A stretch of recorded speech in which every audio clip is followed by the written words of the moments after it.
So, I get in the door tonight, and Brad looks at me, and he says, "Wow, you look rough." And he says, yeah, you've been looking a little chunky lately too. And I'm like, what the fuck? Excuse me? Did I just walk through the door after a fucking difficult day at work, and that's what you greet me with? Fuck. You know, just like, really? This... You know, I come home to fucking relax, and I don't get home until usually late hours, you know, 2 in the morning. I'm an undercover cop, okay? So I'm hanging out with fucking, I can't even get my fucking cigarettes, or like, whatever. Fuck. And I'm under a lot of stress because I'm undercover, so I'm basically not myself the majority of the time. And then I come home and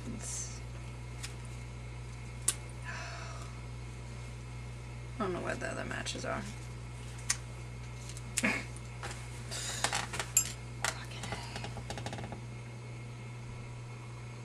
And I just went off on him, and I'm like, if you think that you are gonna touch me anytime in the near future, you got another thing coming. You have got another thing coming, buddy.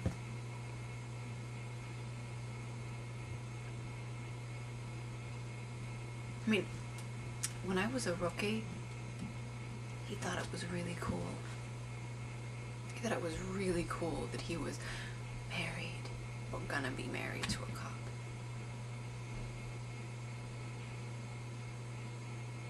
He does construction, you know. He was like, oh, yeah, is that like a get out of jail free card? What the fuck ever, whatever. And lately,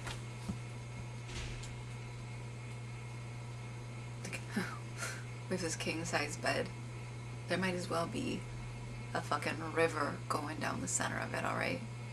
That's how far away we sleep from each other.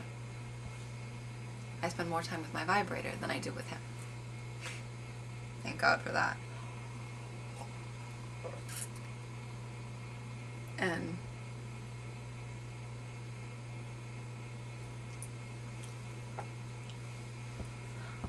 there's this guy.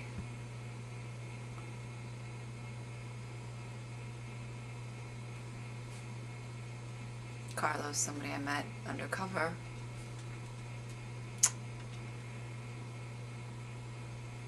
And,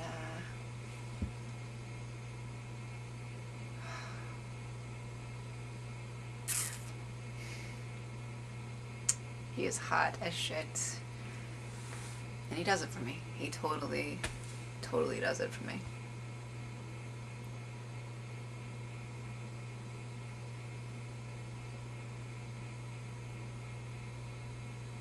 There's two ways of thinking about it, right? I mean, I know guys at the precinct wouldn't even think twice.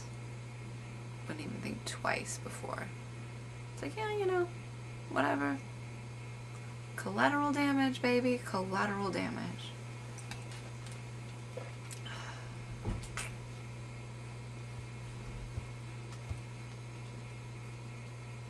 But I live so much of a lie as it is. I don't know if I'd know where this lie stopped and the truth began if I started fucking around, you know?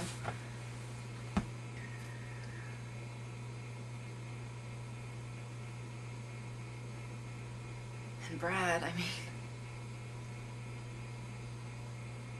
I married him because he was the one guy who made me feel taken care of. Safe.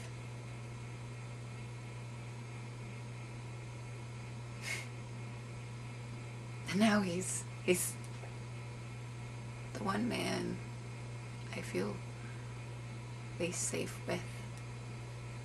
Sort of great circle we got going there, you know?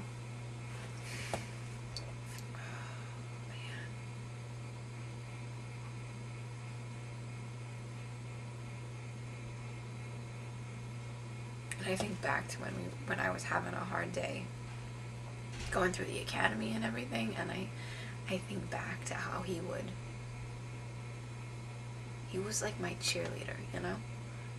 And there was something so endearing about this big guy being a cheerleader for me.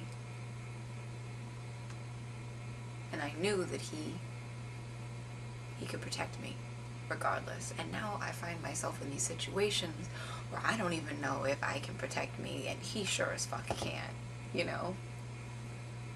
Drug dealers and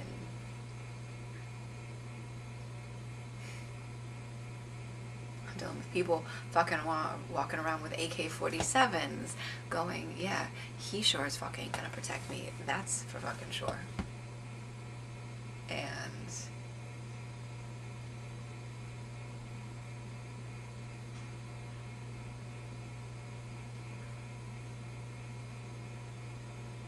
I don't know what the fuck I'm doing.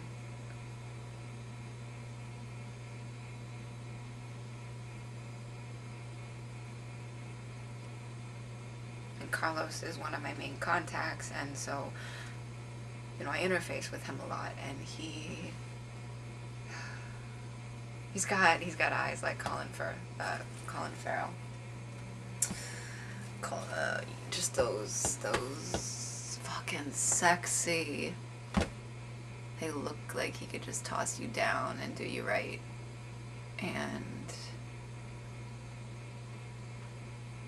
I'm this fucking close to taking him up on it.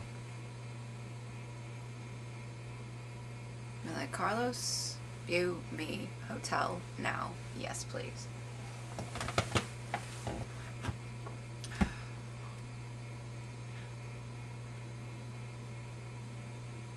I don't know what's stopping me.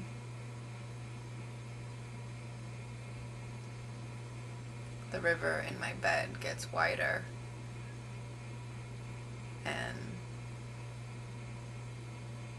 I don't know if Brad would even care beyond an ego level. You know, there'd be the ego side of him that would be pissed off, but I don't know that it would go beyond that anymore.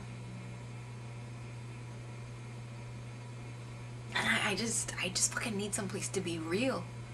Someplace to go and say what I'm feeling and thinking and everything that's going on inside of me, because I don't have that anywhere anymore. I mean, I used to have that with him before things got crazy complicated at work and I can't talk about shit, and before we got so far away from one another, and you know, sure as fuck can't talk about Carlos with the guys at the precinct. That's, yeah. And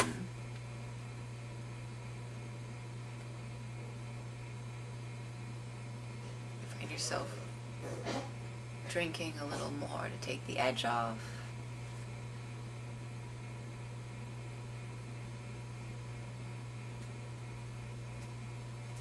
Smoking a pack and a half instead of your usual pack.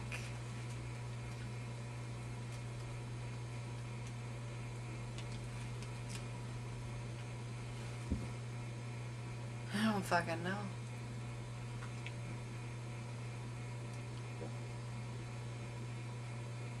Things get so messed up when you're undercover, you know? You got your story and it's clear, but you're still interacting with people. You're still looking at them. You're still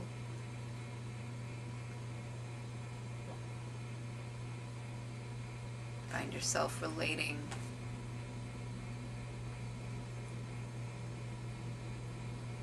And fucking call. I mean,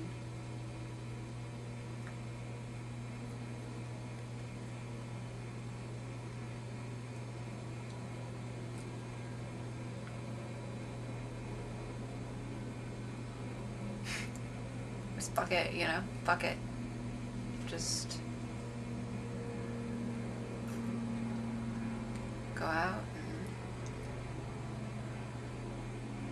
do it. I mean, I feel like if that's what I would do if I were a man in this situation. And I'd have all kinds of reasons, and, you know, like, my fucking wife doesn't sleep with me. This girl's been looking at me because he looks at me. Oh, he looks at me. He does.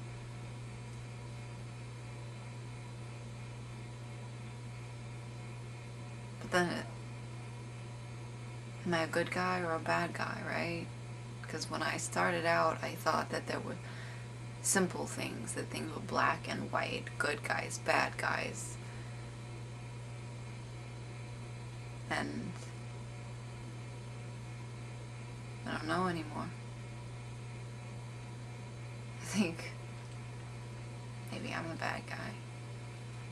You know, maybe I'm the bad guy, and